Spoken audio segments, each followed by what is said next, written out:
Som-hi. Se va per allà. Tomàs.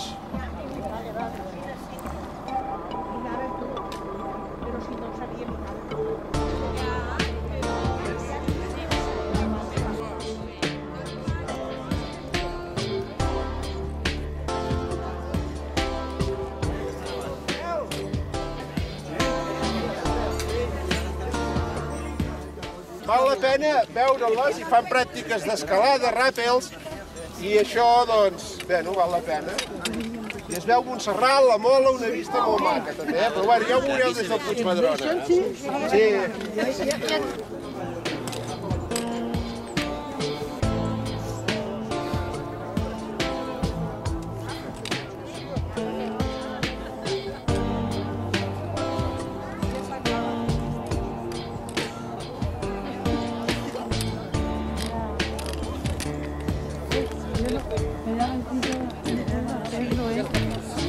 Les escletxalles, sí.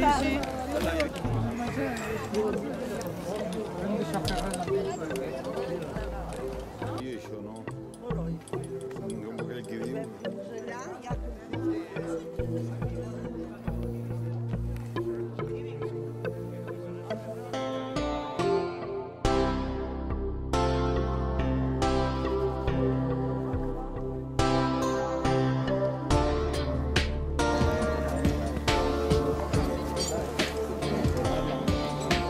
Col·loca la rosca per dins. Fora, fora, fora, fora. Fora, treu-lo fora. Fora, fora.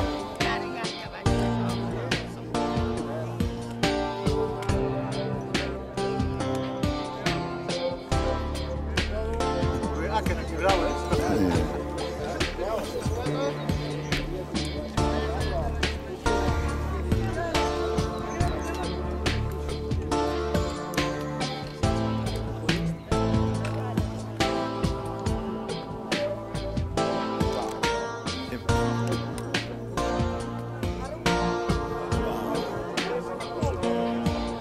Anys que no ho fan. Faria així, jo, ai, El que passa... he tirat avall i no darrere d'ella. I ara de moment no s'ha d'ajudar, te recordes demà? Sí, sí, demà ja ho tindré en compte de pujar ja més ràpid. Vale, doncs...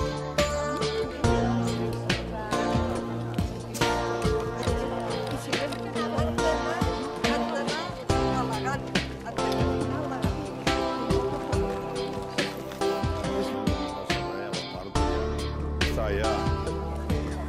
Va, vinga.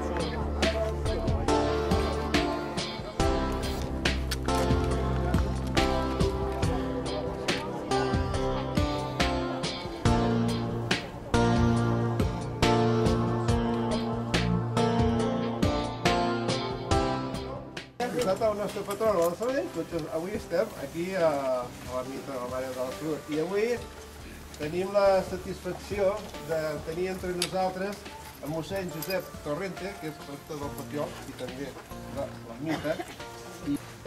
Veig l'ermita és oberta els diumenges de 10 a 1, se celebren la missa també d'allò, però diu aquí se celebren 2 aplecs. Però la curiositat és que diu, un que és el segon diumenge de setembre, en diu l'aplec de la salut del Papiol, i l'altre l'octubre en diu l'aplec de la salut de Valldoreig. Una pregunta tècnica que li faig que ens ho aclareixi. Molt bé. Posa una mica més amunt, que així em veureu. Bé, benvinguts, a tothom. Respireu ara, després de la caminada de pujada.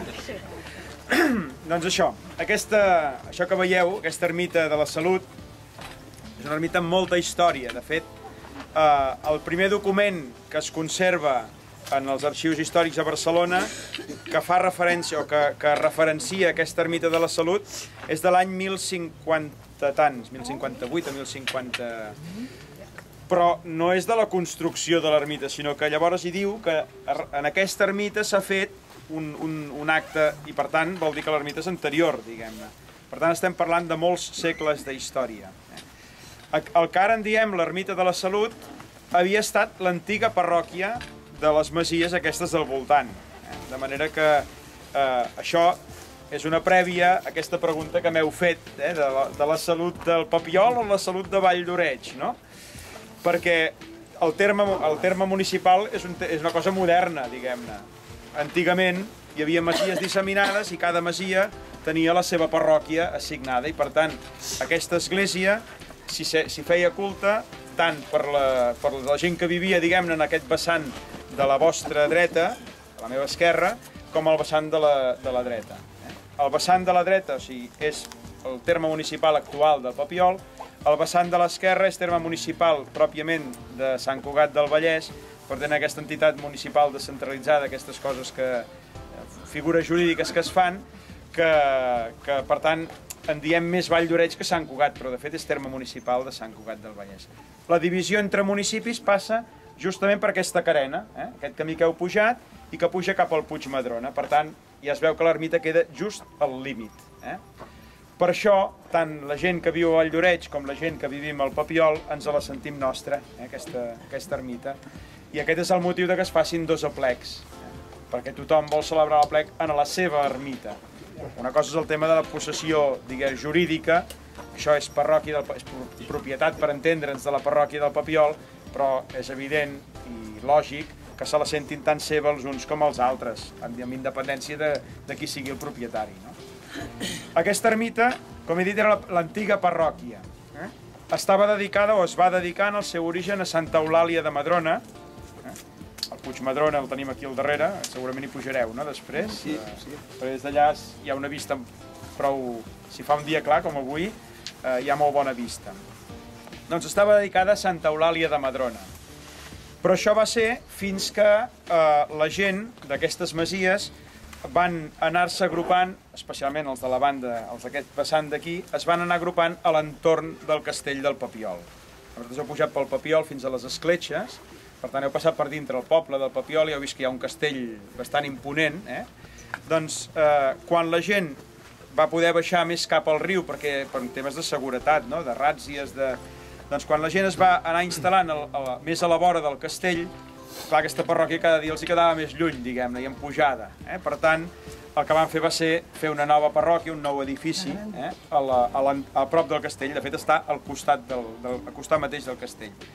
I aleshores el que van fer és Santa Eulàlia de Madrona baixar la imatge a la parròquia que van construir. Per això la parròquia del Papiol és de Santa Eulàlia del Papiol, perquè és aquesta mateixa parròquia que en lloc de fer el culte aquí el fan a baix. Però esclar, llavors es van quedar sense imatge aquí dalt. Aleshores el que van fer va ser dedicar-la, canviar la dedicació i dedicar-la a Sant Pere. De manera que durant molts segles va deixar de ser l'església de Santa Eulàlia de Madrona per ser l'església de Sant Pere de Madrona. Fins que arriba l'època, al segle XVIII, de les pestes, en el que per tot arreu, també a Sabadell, proliferen les advocacions de la Mare de Déu de la Salut. Aleshores destronen a Sant Pere i es dedica a aquesta església, que llavors ja comença a anomenar-se ermita, de la Mare de Déu de la Salut, en el cas del Papiol. El nom de Madrona, el cognom de Madrona, ja el perd. Per tant, és un edifici amb molta història.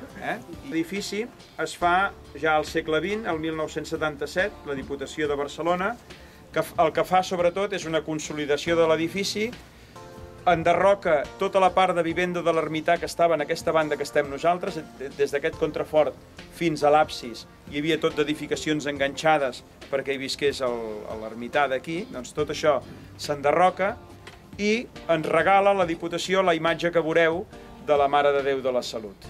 Aquesta té poca història, diguem-ne, és molt bonica, es va fer en un estil romànic, però és una imatge que és de l'any 1977, per tant no té més història que aquesta, però és una imatge bonica i molt estimada per la gent del Papiol.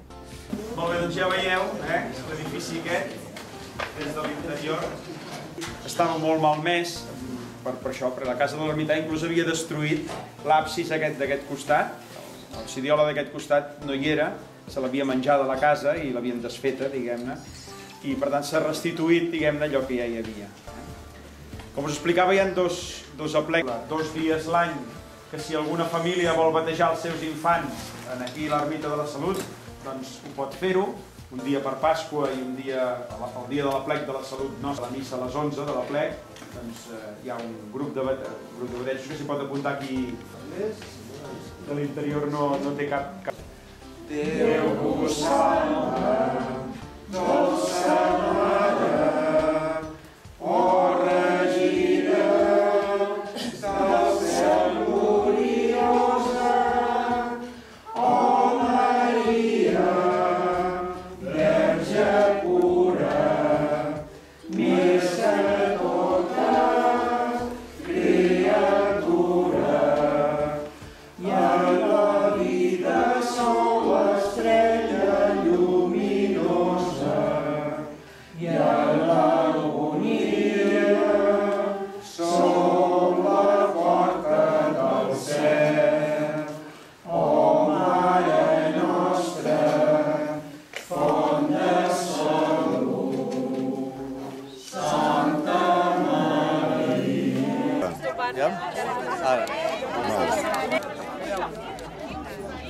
Falta un. Sí, hi ha gent allà amagats encara, Allà no quedava Hi ha gent amagats per allà darrere.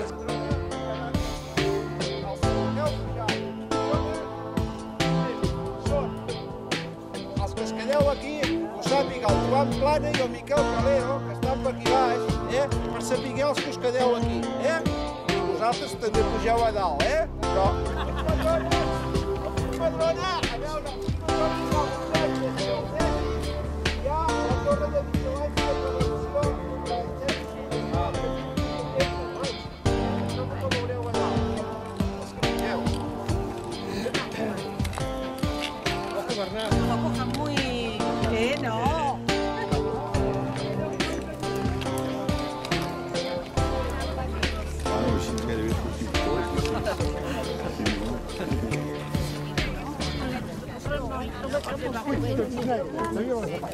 Què? Després ja ens ho passaràs, això?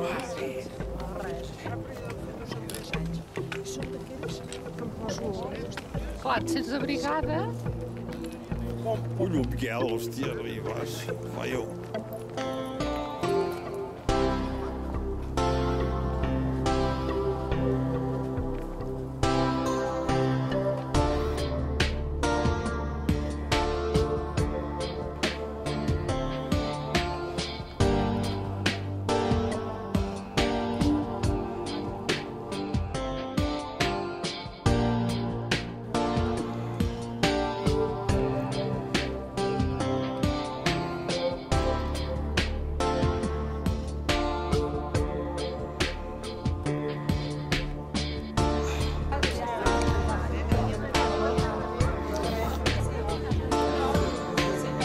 Si està a hora... Hem de pujar dalt tots. Clar, s'han de col·locar a dalt. El dia. Tinc tantes claus, però no les tinc aquesta. Neteja't aquí. Bueno, t'hi va...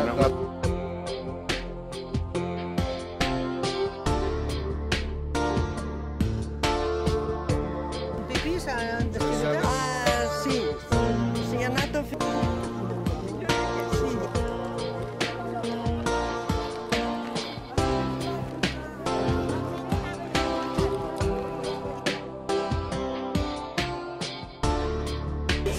La intenció és que hi canvi. Ara, a partir de les 7 has de venir per fer tu la pel·lícula. Tomàs? Em diu a mi que no li agraden els polos, Saps que ve pel nostre fills, no?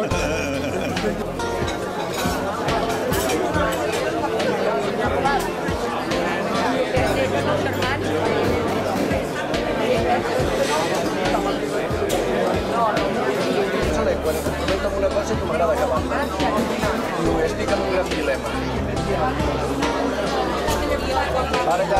Queda. Han entrat tots dos, han entrat tots dos, i tots de l'esplai.